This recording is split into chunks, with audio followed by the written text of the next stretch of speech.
My dear students, today we are going to start first chapter of class 12 chemistry, that is solid state. We know that matter exists in three states, that is solid, liquid and gas. Liquid and gaseous state we already have done in class 11th. Here we have to go through solid state, explanation of these things, as we know that most of the substance we use in our daily life are solids, and for different application we need solid with different properties. The properties of a solid depends upon the nature of the constituent particles and also depends on the binding force which are present between the particles or the molecules. So it is very important to study the structure of solid, and the understanding of relationship between the structure of solid and the properties help us to discover new solid material with desired properties. Okay, so here let's go through some of the characteristics of solid.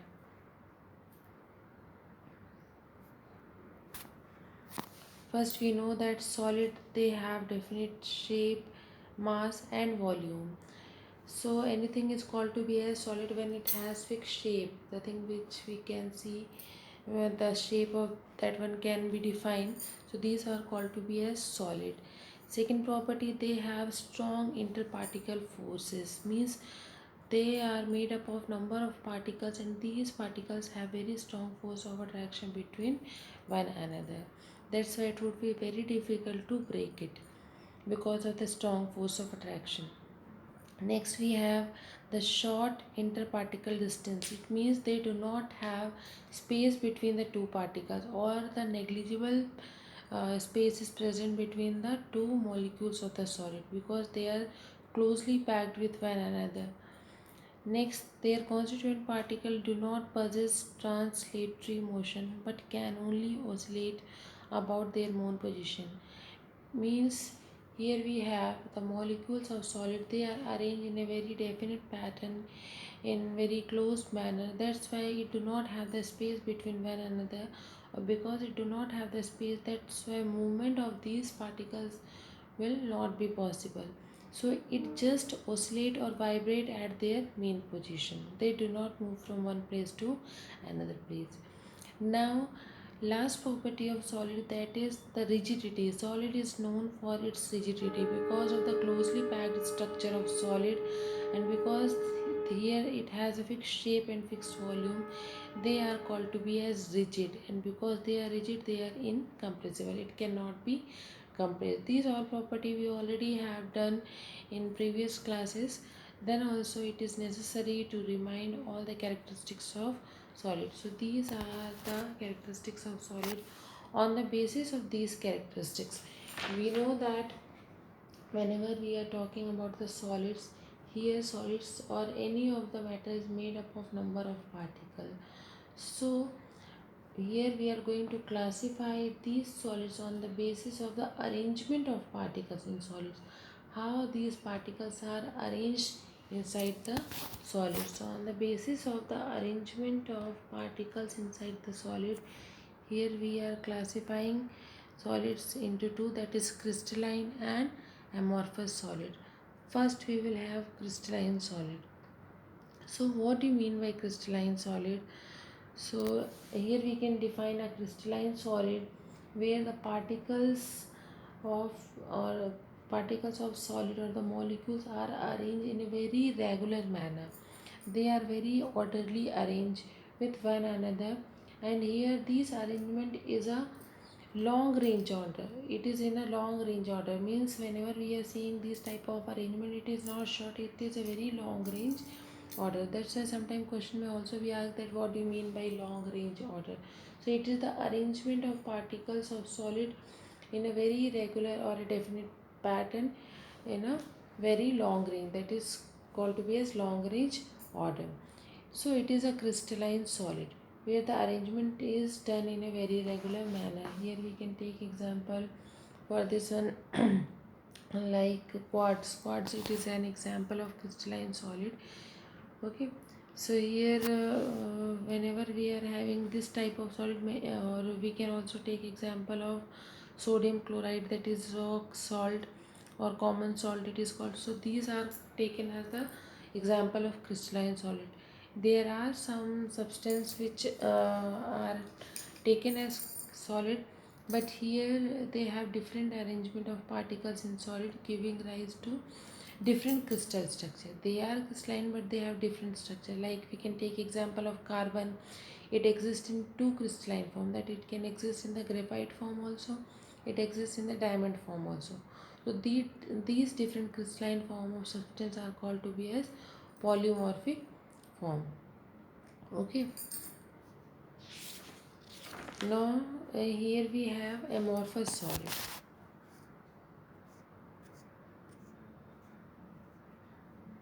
Amorphous solid, it is the second type of classification on the basis of arrangement.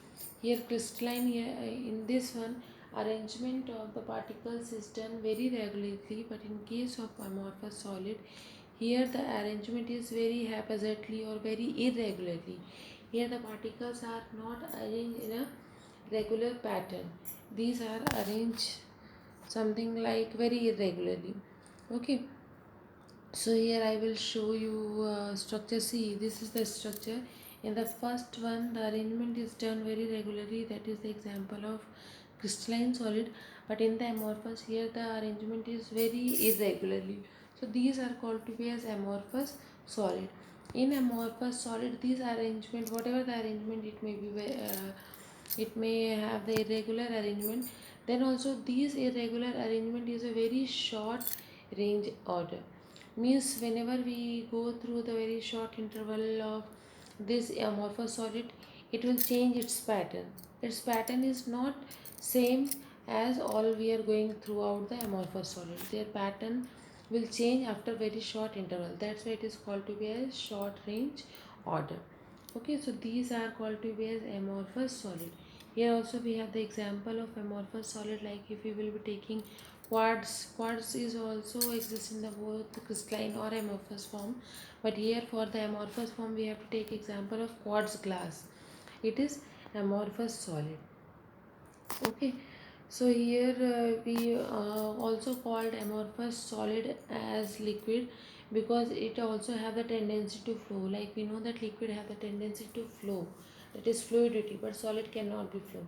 But if we are talking about the amorphous solid, it also have a tendency to flow. Okay, though it flows very slowly, then also it flows. Therefore amorphous solid are called to be a supercooled liquid or pseudo solids. Why we call this one as like that? So here we can take example for the amorphous solid, like if we are seeing any old building, so the glasses of window panel seems to be translucent, not transparent. Earlier when it was new, it looked like transparent, but slowly at the passage of time it become translucent. So actually why does it happen? So we know that glass comes in the category of amorphous solid. So this amorphous solid, it has the ability to flow. So with the continuous fall of light over the window, which is made up of glass, because of the heat it start melting. This melts very slowly, very slowly. That's why they start, because of the melting, they slowly start depositing at the bottom, and here at the bottom it become thicker, and in the above side it become thinner. So because of this difference in the arrangement, it looks translucent. Okay, so this is very important example of amorphous solid. It looks translucent because of the melting of this amorphous liquid. So here we have few of the difference between the amorphous solid or a crystalline solid. Let's go through these one. Like if we are talking about the crystalline solid, so crystalline solid, here the arrangement of particle is very regular in a fixed order, but in case of amorphous solid, here the arrangement is very irregular. Okay, the second difference is they have a long range order, means they have a definite pattern for a long term, but in case of amorphous solid they have short range order. It means here the pattern may change after very short interval. Okay, so because of the very definite arrangement of crystalline solid. Here it has very sharp melting and boiling point. Okay, but in case of amorphous solid, here because they do not have the arrangement, they have the irregular pattern. That's why the melting point of this one is very low. Okay, it do not have sharp melting point. Next, that very important property of this crystalline and amorphous solid, that the anisotropy or isotropy. So here we have to know what you mean by isotropy or anisotropy. So crystalline solid, they are anisotropic in nature. So anisotropic means they have the different physical property in different direction. If we are talking about the physical property like electrical conductivity or refractive index, these are the physical property which are shown by the crystalline solid. So these physical property, whenever we are taking any of the physical property for the crystalline solid, they show the different physical property from the different side. If we will be taking it from the upper side, it show different physical property. If we will take it from the left side, it will show different physical property. From the right side, again it will show different physical property. It means from the different direction, it is going to show the different physical property. So this type of difference in the physical property shown by the crystalline solid is called to be as anisotropy in nature. But whenever we are seeing the physical property like electrical conductance or refractive index of amorphous solid, they show the same physical property from all the direction, whatever the direction it may be. So this same physical property shown by the amorphous solid is called to be as isotropic in nature. This is also very important. People should know that what do you mean by isotropy or an isotropy. Sometimes the question, 1 marks question may also be asked from this section. Okay, so the last difference between these two is that cleavage means whenever we need to cut crystalline solid, here it do not have means whenever we are cutting like for the crystalline solid, we can take example of diamond. Whenever we are cutting diamond, it shows clean cleavage. The edge of this one is very sharp, means clean cleavage can takes place. Like elements, when we cut any of the element, it cuts with a very regular pattern. But if we need to cut any of the amorphous solid like rubber, if we cut rubber, so it do not show the clean cleavage. So here they also differ with one another on the basis of the cleavage. That crystalline solid, it shows clean cleavage, whereas amorphous solid, it shows it do not have clean cleavage. So these are some point of differentiation between crystalline solid and amorphous solid. So this classification were done on the basis of the arrangement of particle. Now here once again we have the classification of uh, the solid on the basis of the type of binding force present between the particles of solid.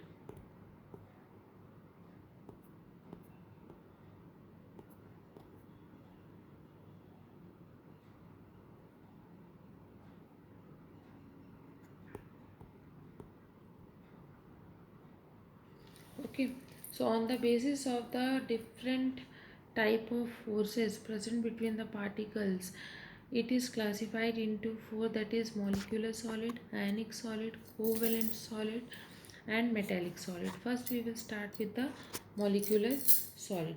Molecular solid, it is a type of solid in which the constituent particles are molecules. Means if they exist in the molecules, it means they all are non-metals, because only non-metals exist in the molecular form or diatomic form, but metals can only exist in the atomic form.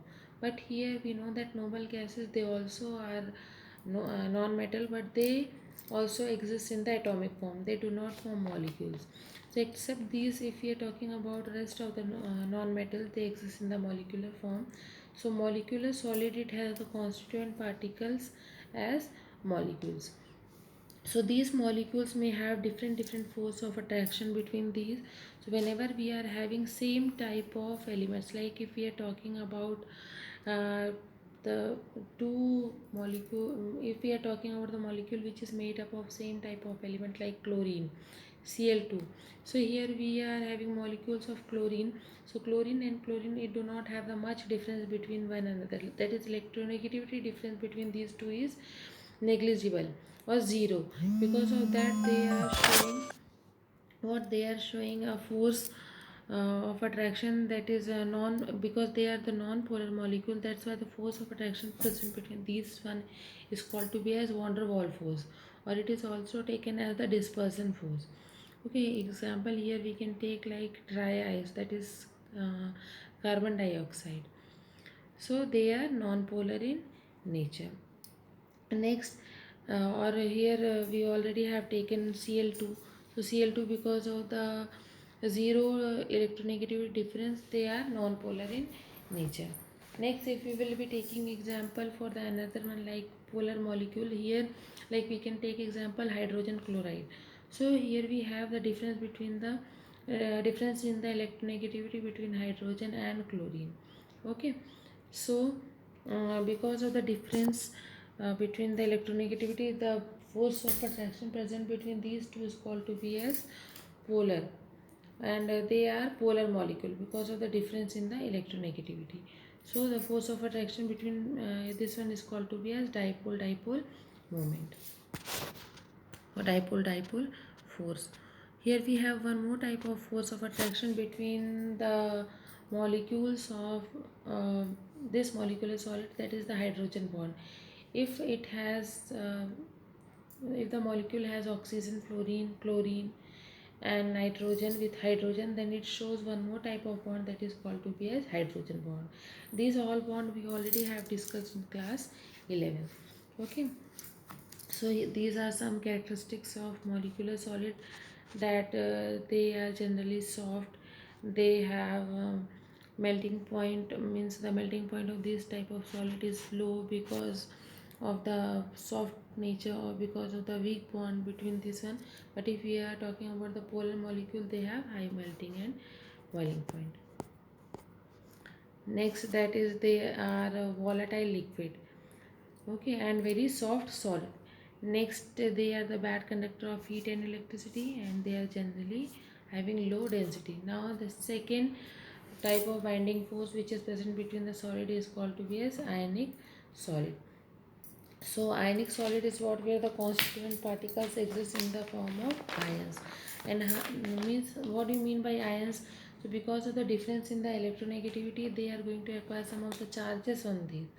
So these charges are positive charge and negative charge. This positive charge is called to be as cation, and negative charge is called to be as anion. So because of the difference in the electronegativity, they acquire some of the charges. These charges are called to be as ions. So in the ionic solids, all the constituent particles are mostly ions. Okay, so here the force of attraction present between the ions, that is called to be as electrostatic force or ionic bond. Here also we can take example for this one like sodium chloride or cesium chloride, zinc sulfide, calcium fluoride. These are the example of ionic solid. NaCl, like sodium it is a metal and it always have one positive charge because of the loss of one electron. Chlorine, it is always having one negative charge because of the gain of one electron. So because of the development of charge, they exist in the form of ions. Okay, so these are called to be as ionic solid, and the force of attraction present between these are called to be as electrostatic force. Now once again we have the characteristics of ionic solid, that is what, they are hard and brittle because they are having very strong force of attraction. They have high melting point, and they are less volatile because it is very difficult to break the bond between the constituent particles. That's why they are less volatile in nature. Since here the ions are not free to move in the solid state, that's why whenever they are in the exist in the solid state, it do not conduct electricity. But as we are going to increase the temperature, they get converted into the molten state or in the liquid form, then they are able to conduct electricity, because here the ions are going to free ions become free to move from one place to another place. Okay, the last property of this one, they are generally soluble in polar solvent like water because they are polar in nature. So polar dissolve polar, and unpolar or non-polar dissolve non-polar. So they are soluble in all the polar type of solvent like water. Next is covalent solid. Covalent solid means here also the constituent particles are atoms. Okay, these whatever the constituent particle here we are having, that is in the form of atom. Okay, so they have covalent bond formed between two non-metals. Here also, because we are talking about the covalent, we know that covalent bond is what? Covalent bond, it is a bond which exists between the two non-metals. Here we do not have metal. Again we are talking about the non-metal. So here also we can take example of any of the two non-metal in which the bond which is present is called to be as covalent bond. Okay, so here see what is the example given, that is the diamond. Diamond is the only carbon atom constituent the covalent network. Okay, though it has the very strong covalent bond is not as much strong as ionic solid, but here in case of diamond it is taken as the hardest substance. Why? Because all the carbon which is present, all the four valency of carbon is filled with itself. It is having covalent bond, but because of the self linkage they are taken as the hardest substance in the universe or in the world, we can say like. Okay, so covalent bond, it is a type of bond which is present between two non-metals. Okay,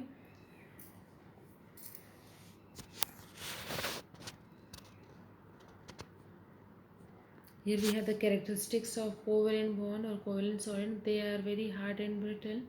Like diamond, it is taken as the hardest substance. Second, they have very high melting point. Because of the hardest substance, they have very high melting point. They are the poor conductor of heat and electricity. Next, they have high enthalpy of fusion. We already have discussed about the enthalpy of fusion.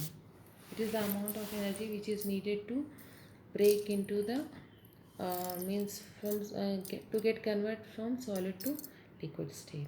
Okay, that is called to be as enthalpy of fusion. Now we have the last type of solid on the basis of force of attraction present between solid, that is metallic solid. So metallic solid is what? Here we have the constituent particles as metal, and we know that metal do not combine with one another. Metal always exists in the atomic form, but these are arranged just by touching one another. So the force of attraction present between two metal is called to be as metallic force. Okay, so here we can take example of any of the metal. We know that some of the metal, they always be in their fixed position. Okay, but they always having some free electron on that, and these free electrons are able to move from one place to another place. That's why they are able to conduct electricity. Okay, so the force of attraction present between and the bond which is present between the two metals is called to be a metallic force or metallic bond. Now here we have the characteristics of metallic solid, that they generally range from soft to very hard. It depends on the type of metals that we are talking about. Some of the metals are very soft like sodium and potassium, they can cut with a knife also. If we are talking about some other metal like iron, it is very hard. So it depends on the type of metal that we are talking. They may be soft and they may be hard. It depends on the ionization energy. The one which is having very low ionization energy, it can be taken as very soft solids. Okay, next they are malleable and ductile. They can conduct electricity. They are brittle, means they are very bright and lustrous. They have high melting and boiling point, and they have moderate enthalpy of fusion. These all property we already know about the metals or non-metals. So these things, these are the just introduction of this chapter. Here we have to go through this chapter with the crystalline solid, because amorphous solid that we are going to discuss in later on in chapter polymers. But here we have to start with the crystalline solid, all the arrangement of particles in the crystalline solid. So in the next class we will go through the arrangement of crystalline solid or constituent particles, how these are arranged. Okay, so on the basis of this one we will be having different type of crystalline solid or their arrangement we are going to see. So for today we have this much only, students. These all are the very simple topics that we have discussed today. please go through the videos and read it once, then it will be more clear to you people. Thank you so much for hearing me.